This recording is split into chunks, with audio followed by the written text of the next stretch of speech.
నిండా గుడి గంటలు సీరియల్ టుడే ఎపిసోడ్. సత్యం వాళ్ళ ఇంటికి శృతి వాళ్ళ అమ్మ వస్తుంది. వచ్చి అందరికీ హ్యాపీ దివాళీ అనేసి అంటుంది.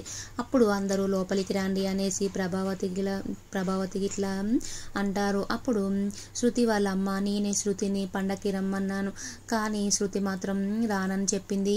ఈ చిన్న ఇంట్లోనే ఎలా సెలబ్రేట్ చేసుకుంటుందో ఏమో అనేసి నేనే వచ్చాను, ఇది మన ఇల్లు కదా అందుకే వచ్చాను అనేసి అంటుంది. అప్పుడు శృతి వాళ్ళ అమ్మ, నేను 5 లక్షలు ఇస్తాను, మీరు ఇంకొక రూమ్ కట్టుకోండి, రూమ్ గురించి మీకు రోజు గొడవ అవుతుందంట కదా, ఒకరు వారం రోజులు ఇంకొకరు వారం రోజులు రూమ్లో ఉంటున్నారంట కదా అనేసి అంటుంది. అప్పుడు ప్రభావతి ఇవ్వండి అనేసి అంటుంది. అప్పుడు బాలు, మాకు వద్దండి, మీరు ఇచ్చే 5 లక్షలు, మీరు మాకేం చందా అయ్యని అవసరం లేదు, మేమే కష్టపడి కట్టుకుంటాం రూమ్ అనేసి అంటాడు. అప్పుడు బాలు వాళ్ళ నాన్న సత్యం కూడా, ఏమద్దమ్మా మాకు రూము, మేమే కష్టపడి కట్టుకుంటాము, 6 ఉన్నాము, నా కొడుకులు 3 ఉన్నాడు, కోనర్లు కూడా 3 ఉన్నారు, 6 వాళ్ళే ఎలాగైనా కట్టుకుంటారు అనేసి అంటాడు. అప్పుడు శృతి వాళ్ళ అమ్మ, మీరు ఈ ఇల్లు కూడా మా ఆయన ఇచ్చిన లోన్ వల్లనే కట్టుకున్నారు, లేదంటే ఈ మాత్రం ఇల్లు కూడా కట్టుకునే వాళ్ళు కాదు కదండి అనేసి అంటుంది. అప్పుడు బాలుకు కోపం వస్తుంది.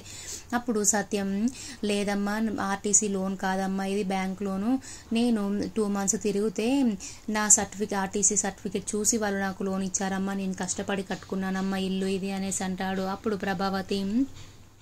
ప్రభావతి చూస్తూ ఉంటుంది, కోపం వస్తూ ఉంటుంది. ప్రభావతి తీసుకోరాదు డబ్బులు అనేసి వాళ్ళ ఆయన తీసుకుంటే బాగుండు డబ్బులు అనేసి అనుకుంటూ ఉంటుంది. అప్పుడు బాలు, మాకేమద్దండి 5 లక్షలు, ఫస్ట్ మీరు ఇంట్లో నుంచి బయటకు వెళ్ళండి అనేసి అంటాడు.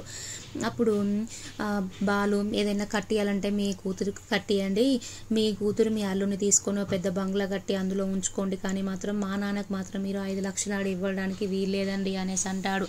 అప్పుడు ప్రభావతి, మీరు ఎప్పుడు కష్టపడ్డా రూమ్ కట్టలేరు, ఈ 5 లక్షలు తీసుకొని రూమ్ కట్టుకోండి, మంచిగా ఉండండి అనేసి అంటుంది. అప్పుడు బాలుకు ఇంకా కోపం వచ్చి, మీరు ఎక్కువ మాట్లాడకండి, మీరు ఎక్కువ మాట్లాడితే మిమ్మల్ని మెడపట్టుకొని బయటకు గెంటేస్తాను అనేసి అంటాడు. అప్పుడు సత్యానికి కోపం వచ్చేసి చెంప మీద కొడతాడు. అప్పుడు బాలు షాక్ అయిపోతాడు, మా నాన్న నన్ను కొట్టడం ఏంటి అనేసి. అప్పుడు శృతి వాళ్ళ అమ్మ, మీరు గొడవ పడుతున్నారు నా వల్ల, మీకేదో సాయం చేద్దామని నేను 5 లక్షలు తీసుకొచ్చాను, శృతి చెప్పింది కాబట్టి, శృతి ఇబ్బంది పడుతుంది, నా కూతురు ఇబ్బంది పడుతుందని నేను 5 లక్షలు తీసుకొచ్చాను, కానీ మీరు మాత్రం తీసుకోవడం లేదు అనేసి. అలాగే ప్రభావతిని, మీ కొడుకుని ఎలా పెంచారు, రౌడీలా పెంచుతున్నారు, ఎలా మాట్లాడితే అలా మాట్లాడుతున్నాడు, కొంచెం మంచిగా మాట్లాడడం అలవాటు చేయండి అనేసి అని అక్కడి నుంచి వెళ్ళిపోతుంది. తర్వాత ప్రభావతి బాలుని, చూసావారా ఈ ఏప్రాలతో ఎంత మాట అనిపించావో, ఇంట్లో వాళ్ళతో గొడవనే బయట వాళ్ళతో గొడవనే, ఎవరితో మంచిగా ఉంటావు నువ్వు అనేసి ఆమె తిడుతుంది. శృతి కూడా, నువ్వు నీ భార్యతో అమ్మతో ఎలా ప్రవర్తిస్తావో నాకు తెలుసు, వాళ్ళతో గొడవ పడతావు, మా మమ్మీతో గొడవ పడతావు, అందరితో గొడవ పడతావు బాలు అనేసి అంటుంది. రవి కూడా, అన్నయ్య నువ్వు ఆమెను అలా అనడం తప్పు, మా అత్తయ్య గారిని ఇంట్లో నుంచి బయటికి వెళ్ళమనడం తప్పు, నాన్న ఉన్నాడు కదా నాన్న మాట్లాడతాడు అనేసి అంటాడు. తర్వాత రోహిణి కూడా బాలు, నువ్వేమైనా శృతిని రవిని ఏమైనా పోషిస్తున్నావా, వాళ్ళని బంగ్లా కట్టమని వాళ్ళ అమ్మకు సలహా ఇస్తున్నావు, అంటే వాళ్ళిద్దరు వెళ్ళిపోవాలని చూస్తున్నావా ఇంట్లో నుంచి అనేసి అంటుంది. అలాగే మనోజ్ కూడా బాలుని, నువ్వు వాళ్ళిద్దరు వెళ్ళిపోతే వాళ్ళ రూమ్లో నువ్వు ఉందామనుకుంటున్నావా, వాళ్ళిద్దరిని ఎప్పుడు బయటకి వెళ్ళగొట్టాలని చూస్తున్నావా అనేసి తను కూడా అంటాడు. అందరూ తలా ఓ మాట అంటారు. తర్వాత సత్యం, ఆమె అన్న మాటలకి నేనే చాలా బాధపడ్డాను, మనం ఎలాగైనా రూమ్ కట్టుకోవాలి, కానీ ఆమె ఇచ్చిన చందా తీసుకొని మనం రూమ్ కట్టుకుంటామా, ఆమె అన్న మాటలకి నేను చచ్చిపోయాను అసలు అనేసి చాలా బాధపడుతూ ఉంటాడు. అని ఎవరి గదిలోకి వాళ్ళు వెళ్ళిపోతారు. రవి, శృతి అలాగే ఇద్దరు మాట్లాడుకుంటారు. శృతి, నాకు చాలా కోపంగా ఉంది, మా అమ్మని మీ బాలు అన్నయ్య అలా అనడం నాకు నచ్చలేదు, ఇంట్లో మెడ పట్టుకొని బయటకి గంటేస్తానని ఎలా మాట్లాడతాడో తను అనేసి అంటుంది. అప్పుడు రవి, ఏం మాట్లాడుతున్నావు శృతి, అసలు మీ అమ్మకి నువ్వు ఎందుకు చెప్పాలి, మనకు గది లేదు ఇబ్బంది పడుతున్నాం అనేసి నువ్వు చెప్పడం తప్పు, ఏదైనా చెప్పాలనుకుంటే ముందు నాకు చెప్పి మీ అమ్మకు చెప్పు, మా అన్నయ్య అన్న దాంట్లో తప్పేముంది, ఏదైనా ఉంటే మనకి ఇవ్వాలి, లేదంటే నీకు ఇవ్వాలి, నాకు ఇవ్వాలి, నీకు ఇవ్వాలి, కానీ మీ అమ్మ తీసుకెళ్ళి మా నాన్నకి ఇవ్వడం ఏంటి అనేసి అంటుంది. అప్పుడు శృతి, మొన్న మనోజ్ వాళ్ళ మామయ్య ఇచ్చిన డబ్బులతోనే బిజినెస్ పెట్టుకున్నాడు కదా, మరి మా అమ్మ నాకు రూమ్ కట్టిస్తే తప్పేముంది అనేసి అంటుంది. అప్పుడు రవి మా అన్నయ్యకు బిజినెస్ పని మీద ఇచ్చాడు కానీ మా అన్నయ్యకి ఇచ్చాడు కానీ తను ఏమైనా మా నాన్నకి ఇచ్చాడా? తను కూడా నీకు ఇచ్చినా ఏం కాదు కానీ పోయి మా నాన్నకి చెక్ ఇవ్వడం ఎంతవరకు కరెక్ట్? తను అవమానించాలని అలా మాట్లాడుతుంది. ఎప్పుడో మీ నాన్న లోన్ ఇస్తేనే ఇల్లు కట్టామంట, లేదంటే కట్టకపోయే వాళ్ళమంట అనేసి అంటున్నాడు మీ అమ్మ. ఇది అవమానించడానికి కాకపోతే ఏముంది? మరి మీ అమ్మ అలా మాట్లాడినప్పుడు మా మామయ్య గారిని ఎందుకు అలా అంటున్నావు? మీ నాన్న ఇచ్చిన లోన్తోనే కట్టామా అమ్మ, అప్పుడేదో అయిపోయింది, ఇప్పుడు ఎందుకు అమ్మ అలా మాట్లాడుతున్నావు? మా మామయ్య గారు కష్టపడి కట్టుకున్నారమ్మ ఇల్లు అని ఎందుకు మాట్లాడలేదు మీ అమ్మతోని అనేసి అంటాడు. అప్పుడు శృతి ఏదైనా కానీ బాలు మాట్లాడింది మాత్రం కరెక్ట్ కాదు, మా అమ్మని మెడ పట్టుకొని బయటికి ఎలా గెంటేస్తానంటాడు. ఏదో మా అమ్మాయికి కాబట్టి ఊకున్నాడు, అదే మా నాన్న వచ్చినా కూడా కొట్టేవాడు, తను చాలా ఓవర్గా ఉన్నాడు అనేసి అంటుంది. అప్పుడు చాలా బాధపడతాడు రవి. మన ఇద్దరం ఇక్కడ ఇలాగే ఉంటే గొడవ పడతాం, నేను బయటికి వెళ్ళి కూర్చుంటాను అనేసి అక్కడి నుంచి వెళ్ళిపోతాడు. అప్పుడు శృతికి చాలా కోపం వస్తూ ఉంటుంది. మీనా మేడ మీద ఉండి ఆలోచిస్తూ ఉంటుంది. ఆయనను అలా కొట్టడం మామయ్య గారు ఎంతవరకు కరెక్ట్ అసలు అనేసి ఆలోచిస్తూ ఉంటుంది. మామయ్య గారు కొట్టడం వల్ల ఎంత బాధపడ్డారో అయినా అనేసి అనుకుంటూ ఉంటుంది.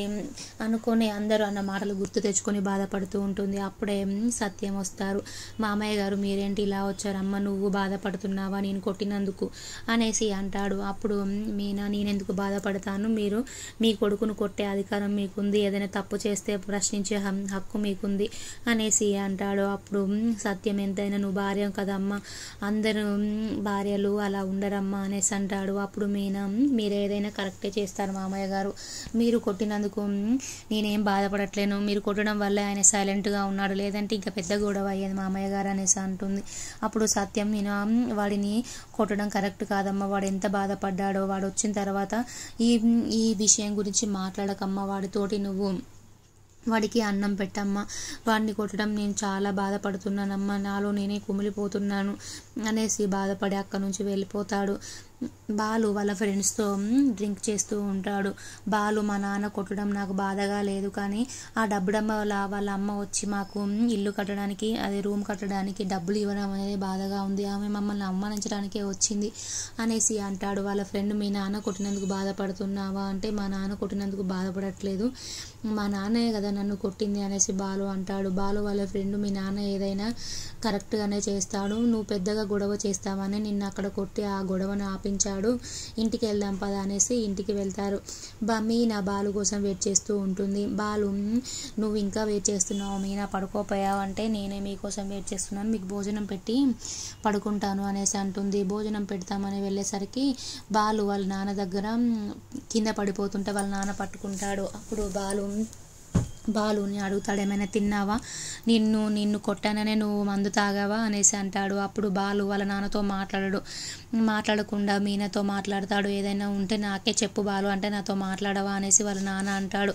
వాళ్ళ నాన్న వర్షంలో పిల్లలు తడుస్తుంటే తడవకని చెప్తారు, జ్వరం వస్తుందని, నేను కూడా అంతే, ఏదైనా గొడవ అవుతుందని ఆ గొడవకి తగ్గించాలని నువ్వు కొట్టాను కానీ వేరే ఉద్దేశం లేదు బాలు అనేసి అంటాడు. నాతో మాట్లాడవా నువ్వు అనేసి అంటాడు. అప్పుడు బాలు బాధపడుతూ ఉంటాడు, మా నాన్న నన్ను కొట్టాడు కదా అనేసి.